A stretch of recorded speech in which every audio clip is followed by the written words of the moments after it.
sometimes I do two options instead of three, and that gives them less choices. So then they just have to pick either, I'll quote them for a top choice and then quote them for something that might be closer to what I think they might want or what they might want. But a lot of times they still go with the higher one too. So it's interesting to see that.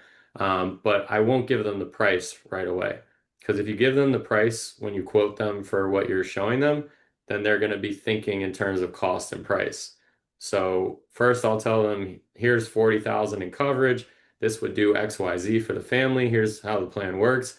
And then I'll be like, and then here's 25,000 in coverage and this would do blah, blah, blah. And then I say, so which one of these do you feel like would be a better fit for your situation? Or which one of these would give you more peace of mind? Or which one do you feel like would be the right choice in your situation? And then they go, oh, well, it depends on the price or how much is it, blah, blah, blah. And I'm like, well, price aside for a moment, which one do you feel like is the better fit just from your perspective? And then they're more than likely going to say, well, the larger one, right?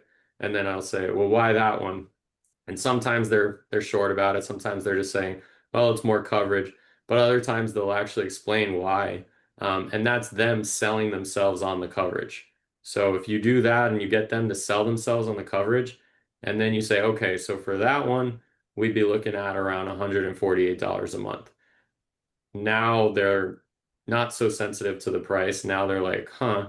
And then you show them the other one if they want, but sometimes they just say, okay, let's just do that. Like this person I was just talking to on the phone was ready to go with the top choice because she didn't even want to look at the 25. She wanted the 40. So that's kind of what I've been trying to get better at is just how to present that. And then focusing on the top objections that people say after that point, like, oh, that's too expensive, or oh, I want to shop around now, or all those different things. So there's different ways of handling that, and we could save that for another time. But I think focusing in on those key things has been definitely helping me drive more sales. Let's go. That's awesome, man. Yeah, that's awesome.